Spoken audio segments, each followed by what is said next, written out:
Boa tarde, igreja, que a paz do Senhor Jesus esteja com todos vocês, amém?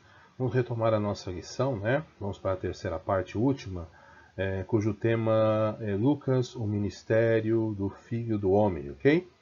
Amém?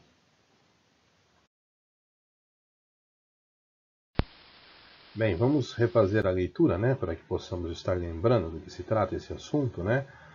No Evangelho segundo Lucas, capítulo 4, vamos ler do verso 14 ao 21, diz assim: Então, pela virtude do Espírito, voltou Jesus para a Galiléia, e a sua fama correu por todas as terras em derredor. E ensinava nas suas sinagogas, e por todos era louvado. E chegando a Nazaré, onde fora criado, entrou num dia de sábado, segundo o seu costume, na sinagoga, e levantou-se para ler. E foi-lhe dado o livro do profeta Isaías. E quando abriu o livro, achou o lugar em que estava escrito: O Espírito do Senhor é sobre mim, pois que me ungiu para evangelizar os pobres, enviou-me a curar os quebrantados de coração, a pregar liberdade aos cativos e restauração da vista aos cegos, a pôr em liberdade os oprimidos, a anunciar o ano aceitável do Senhor. E cerrando o livro, e tornando a dar ao ministro, assentou-se, e os olhos de todos na sinagoga estavam fitos nele.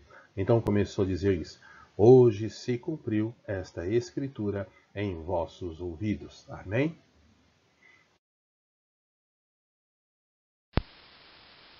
Bem, retomando um pouquinho aqui o tópico que comentávamos no nosso último encontro, cujo título é Um Ministério que busca e salva o perdido.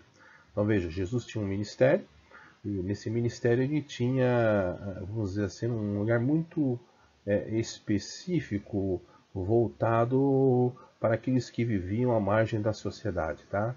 Ou seja, quando eu digo que alguém vivia à margem, ele vivia separado, ou seja, não era o foco principal, né, de cuidado da sociedade. Por exemplo, nós comentávamos que as mulheres, elas na verdade, elas não recebiam o devido valor, né? A sociedade era machista, então a mulher era sempre colocada num segundo plano, né? Da mesma coisa os pobres, né? Nós vamos ver aqui muitas parábolas onde essa parábola traz um contraste, né, entre riqueza e pobreza também, né? E ainda se comentava sobre as necessidades econômicas, né? E também algumas passagens que falam sobre as crianças, e nós vemos aqui Jesus agindo como um defensor delas, né? Digo mais ainda, Jesus agindo como um defensor dos desfavorecidos. Jesus era isso, na verdade, um, um defensor daqueles que não tinham muita atenção, né, da sociedade, eram menosprezados por aquela sociedade, né? Então veja, olha que interessante, um ministério, né, esse trabalho, né? Nós falamos que o ministério é trabalho, né? Tem a ver com realizar uma tarefa, né? Então ele tinha um foco, né? Ele buscava aquele que estava perdido e abandonado, aquele que ninguém olha, aquele que ninguém dá valor, né? Então, da mesma forma, irmãos, quando nós entendemos isso e estudamos isso, o Espírito Santo ministra no nosso coração que, enquanto, né, cristãos aqui nessa terra, enquanto filhos de Deus, enquanto agentes de missão, né, nós temos que ter um foco também na nossa vida. Olhar para aqueles que estão perdidos e que Deus possa nos dar um lugar cheio de compaixão, né? Nós falávamos que compaixão é sentir a dor do outro, compaixão é estar no lugar do outro. Então, quando eu tenho esse tipo de sentimento, né, esse tipo de ação, eu consigo sim ter um olhar mais perceptível, um olhar mais carinhoso, um olhar que consegue enxergar, né, mesmo à distância, aqueles que estão sofrendo, aqueles que precisam de uma palavra de alento, aqueles que precisam de um abraço, aqueles que precisam de uma atenção, aqueles que precisam até de uma ajuda sim material, né? A igreja, nós vemos que muitas vezes pensamos que o trabalho da igreja é só no âmbito espiritual. Não, não. Nós temos que trabalhar no âmbito espiritual, como também na questão de realizar algumas obras, né? Nós sabemos que a fé sem obras ela é morta, então elas andam lado a lado. Então, uma igreja que visa o ministério de salvar o perdido, ela deve se procurar com o espírito do indivíduo, como também as suas necessidades materiais, né? Então, isso que a gente precisa trazer para a nossa mente. Uma igreja, quando eu digo igreja, sou eu e você, e temos que ter uma ação social bastante ativa, né?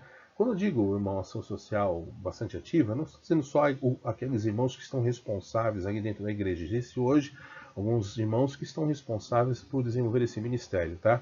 Como eu digo sempre, a questão da evangelização e a questão do ministério, ela tem um enfoque individual, amém? Então, ou seja, quando eu entendo que eu sou um agente missionário, eu tenho que estar atento a essas necessidades, a não ser que eu não tenha condição de ajudar, eu recorro a alguém também, né? E posso fazer também para que a ajuda chegue de uma forma maior ou mais completa, né? Mas se de repente você pode ajudar um irmão que está próximo, você sabendo da sua necessidade, né, compartilhando algo que você tem até material, faça, né? É muito bom falar do amor de Cristo, que Jesus está ali para tirar todo o sofrimento, para cuidar, para sustentar, mas é importante também nós termos um lugar clínico, né? E vermos se de repente alguém está passando alguma necessidade, nós já de pronto estendemos a mão. Se você não tem a condição, você recorre a alguém que possa fazê-lo, né? Mas assim, de qualquer forma, se você não tem, procure ajudar, né? Então veja, eu estou batendo muito nessa tecla. O ministério, ele começa individual, depois passa a ser coletivo, ok? Nós somos chamados para sermos agentes missionários. E aí, na coletividade, você ganha um raio maior de ação, né? Quando de repente nos agrupamos aqui na igreja para fazermos um trabalho missionário, um trabalho social de âmbito missionário, entende-se que aí há uma expansão maior, porque existem mais pessoas envolvidas, existem recursos financeiros que foram, de repente, recolhidos para essa necessidade, que vão dar a condição de desenvolvermos um trabalho com uma maior expansão, ok? Mas você, antes de chegar a essa questão da coletividade, você tem a questão da individualidade. Então, seja um agente individual, né? Seja aquele que exerce o seu ministério de reconciliação, que falávamos no encontro passado, né? Buscando o perdido. De repente, o perdido está bem pertinho de você. E você pode fazer alguma coisa, não dependa só da igreja, né? Você está aí, você é a igreja, lembre-se disso, você é a igreja. Né? Você foi lavado, remido pelo sangue do Cordeiro. O Espírito Santo habita em você. Né? E o Senhor tem te outorgado essa autoridade, essa ousadia para pregar a sua palavra e fazer a sua vontade em nome de Jesus. Então entenda isso. Então, que nossos olhares possam ser, né, sensíveis, né, a esse tipo de situação. Amém? Então, o Lucas ele descreve essa situação. Jesus tinha esse olhar bastante carinhoso com essa parte marginalizada da sociedade, né? Eu vi um texto interessante aqui, rapidamente, onde Jesus ele comenta essa questão aqui. Só um minutinho.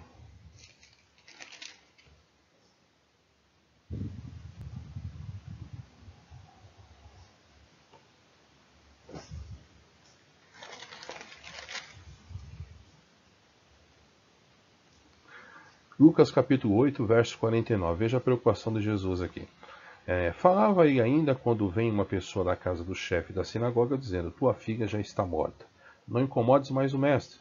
Mas Jesus, ouvindo isto, lhe disse: não temas, crê somente e ela será salva. Jesus está ali em meio às suas tarefas, de repente chega ao ouvido dele, né, que a filha de alguém está bastante enferma, ou na verdade ela já está até morta. Mas Jesus ali, ele está preocupado, né? Aí diz o texto, 51, verso 51. Tendo chegado a casa, a ninguém permitiu que entrasse com ele, senão Pedro, João, Tiago, e bem assim o pai e a mãe da menina. E todos choravam e aparanteavam, mas ele disse: não chores, não choreis, ela não está morta, mas dorme. E riam-se dele, porque sabiam que ela estava morta. Entretanto, ele, tomando-a pela mão, disse-lhe em voz alta: menina, levanta-te. Voltou-lhe o espírito, ela imediatamente se levantou e ele mandou que lhe dessem de comer. Seus pais ficaram maravilhados, mas ele lhes advertiu que a ninguém contasse o que havia acontecido. Amém? Até aqui. E fala da ressurreição da filha de Jairo. Veja, uma criança. Veja que Jesus se preocupava com as crianças, se preocupava com os menos desfavorecidos. Amém? Então nós vemos através desse texto que ele se preocupou, ouviu, simplesmente ouviu, que os nossos ouvidos então possam ser aguçados pelo Espírito Santo. Quando você ouvir que alguém está precisando de algo, está passando por uma necessidade, esse ouvir possa fazer com que você possa agir em prol do reino, agir para que possa ajudar essa vida em nome de Jesus, amém? Então que Deus nos dê uma audição especial, amém? Você lá trabalhando no seu cantinho, fazendo as suas coisinhas, seus ouvidos possam estar ligados, espiritualmente falando, não para ouvir fofoca, tá, irmão? Mas para ouvir, sim, se alguém está sofrendo, para ouvir se alguém está precisando de algo, amém? E assim você possa ser um agente missionário em nome de Jesus, para que o nome do Senhor seja glorificado e exaltado. Então que o Senhor nos dê uma audição, irmão, especial em nome de Jesus. Amém, meus queridos? Dando continuidade, irmãos, o ministério de Jesus ele transpôs barreiras, né? Entenda a barreira como um obstáculo, algo que possa te impedir, né, de levar levar à frente a sua missão, ok? Então veja, nós podemos citar aqui barreiras geográficas, né, a questão de distância, né? Veja, Jesus quando ele realiza a sua missão, ele não se restringia a apenas uma área geográfica ali específica, pelo contrário, ele transpôs barreiras territoriais, fez milagres em terras onde não havia ali a palavra de Deus, ou seja, então nós entendemos que nada pode nos impedir. Você pode fazer, como eu já disse já em outros encontros, a sua missão aí dentro da sua própria família, como na própria vizinhança, no próprio bairro, na cidade, no estado, no país, fora do país, onde Deus quiser te usar, meu irmão. Tá? Então não coloque barreiras, tá? Não crie obstáculos, né? Ah, mas ali é longe. De repente você está imaginando fazer missão, fazer a obra de Deus lá tão longe, e às vezes pessoas aí bem pertinhas de você precisam ser alcançadas. Às vezes um filho, às vezes a própria mãe, às vezes o próprio pai, às vezes os cunhados, enfim. Né? Então não coloque limites, né? Jesus também ele enfrentou ali no realizar da sua missão também as barreiras culturais. Quando a gente fala de cultura, né, é a cultura dos povos, né, são as tradições, né, de quem são passadas de geração em geração, né? Então, de repente, meu irmão, você vai evangelizar pela fé o japonês, você vai evangelizar pela fé o africano, né? Enfim, deixa Deus te usar. Deus tem sua forma, o seu jeito de alcançar as pessoas, né? Então, aproveite as oportunidades, né?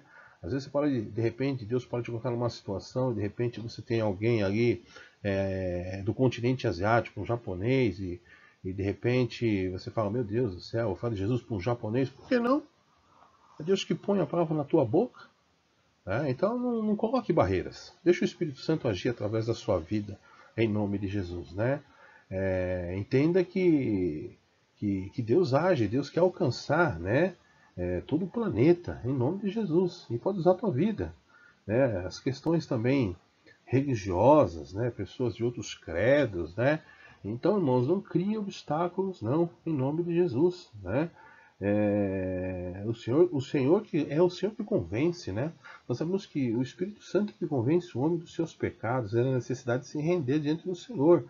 Então, deixa Deus usar a tua boca, não coloque obstáculos. Então, eu diria assim, no seu ministério aí individual, não crie obstáculos. Às vezes nós criamos obstáculos, nós achamos que Deus talvez não alcance, Deus talvez não vai poder fazer. Não, não, não, tira isso da sua boca, tira isso do seu coração, tire isso da sua mente, né? Deixe Jesus agir através da sua vida, amém? Apenas aproveite as oportunidades que vão se apresentar nos teus caminhos, né? Que elas vão se apresentar em nome de Jesus.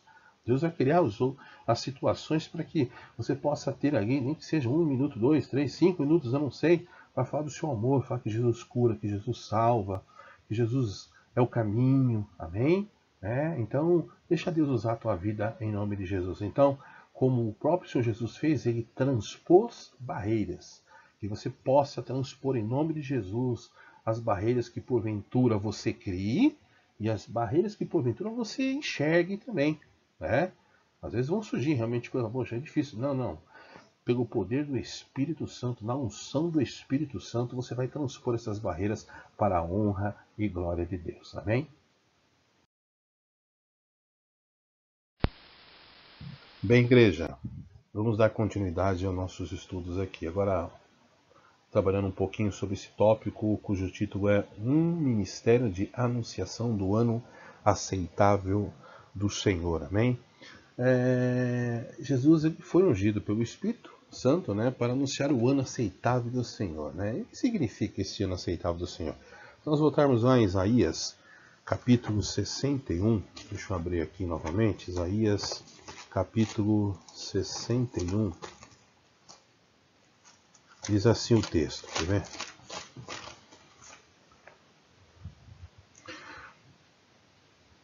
O Espírito do Senhor, Isaías 61, verso 1. O Espírito do Senhor Deus está sobre mim, porque o Senhor me ungiu para pregar as boas novas aos quebrantados, enviou-me a curar os quebrantados de coração, a proclamar libertação aos cativos e a pôr em liberdade os algemados. Verso 2. E a pregoar o ano aceitável do Senhor e o dia da vingança do nosso Deus, a consolar todos os que choram. Amém. Até aqui. Então veja, essa expressão, né, de o ano aceitável do Senhor é tirada aqui do profeta Isaías, do capítulo 61, né? Nada mais é do que, na verdade, ele faz uma alusão, ou seja, uma comparação, né, a uma festa, a um momento bastante importante na vida judaica que se chamava o Ano do Jubileu, né? E você vai encontrar depois referências sobre isso. Se você tiver curiosidade, você pode abrir depois aí com calma a tua Bíblia lá em Levíticos capítulo 25, e você vai ler a partir do verso 8 ao verso 34, tá? Veja bem, em resumo, esse período, esse ano de jubileu, ele vinha depois de cada 7º ano sabático, portanto no 50º ano. Então seriam 7 sequências, né, até dar 49 anos. Então no ano de número 50 havia essa festa. Então veja, nesse ano, olha que interessante o que acontecia. Todos os escravos tinham sua liberdade restaurada e todos os proprietários recebiam seus haveres em restituição, além de haver um cancelamento geral de todas as dívidas. Olha que interessante, tá? Esta era uma excelente maneira de evitar os extremos de riqueza demasiado e de pobreza voltante. O preço da terra vendido ou arrendada era baseado no número de anos durante os quais poderia ser usada até ao ano do jubileu. Então, essa negociação de terras, ela tinha um prazo de validade que era, vamos dizer assim, o ano 49, porque quando chegasse no ano 50, haveria um processo aqui de volta à origem, vamos dizer assim, tá? Que começava no dia da expiação. Quer ver? Aí vamos continuar um pouquinho aqui. Em Ezequiel, este ano foi chamado Ano de Liberdade. Olha que interessante. Ezequiel 46, verso 17. Continua. Parece que Isaías se refere ao jubileu quando profetiza sobre o ano aceitável do Senhor. Isaías 61 há esta menção. Tá? Aqui em Levíticos 4, 18 e 19, nós aprendemos que tudo aquilo que foi implícito no ano do jubileu achou seu cumprimento em Cristo, na sua obra de desatar as cadeias do pecado humano para oferecer aos homens a gloriosa liberdade dos filhos de Deus. Um dos propósitos do jubileu era resolver o problema da pobreza herdada, invadindo geração após geração. Cada família pobre recebia um novo começo depois de 50 anos com a restauração da liberdade e da herança, desde que os israelitas eram servos de Deus, libertos da escravidão no Egito. Nunca deviam se tornar escravos, nem mesmo quando a necessidade os forçava a trabalhar no serviço alheio. Né? Então veja, é como se fosse dada uma chance a cada 50 anos das injustiças fossem resolvidas, a questão das dívidas fossem perdoadas. Né? Então veja, trazendo isso para o plano espiritual, esse tempo que nós vivemos hoje é o que nós chamamos da Era da Graça. Né? O tempo que vivemos seria esse ano aceitável, né? que Jesus tem proclamado, e nós, né, como agentes missionários, também temos a questão e a responsabilidade de anunciar. Ou seja, esse é o período, né, que Deus tem o poder de perdoar as dívidas do passado, perdoar os pecados, perdoar as nossas negligências, né? Ou seja, naquela época, esse perdão ele se envolvia na questão da parte econômica, como também na parte da questão da igualdade em termos de sociedade, em termos de vida de cada ser humano. Nós falamos aqui numa situação superior a isso, no plano espiritual. Então é um período que nós vivemos hoje, que é a Era da Graça, onde o Senhor está com as portas abertas para a salvação, para que aqueles que têm ou viveram até aqui uma vida de escravidão nas mãos do inimigo, né, eles têm a condição de serem libertos em nome de Jesus e viver uma nova vida, uma nova história em nome de Jesus. Então esse é o ano de anunciação. Este é o ano aceitável do Senhor. Então é isso que nós temos que proclamar como igreja, irmãos, em nome de Jesus, amém? Nós temos essa condição, né, de também, como Jesus assim o fez, de proclamarmos que nesse período, este é o tempo que as portas da salvação estão abertas a todos aqueles que se achegarem a Cristo em nome de Jesus, amém?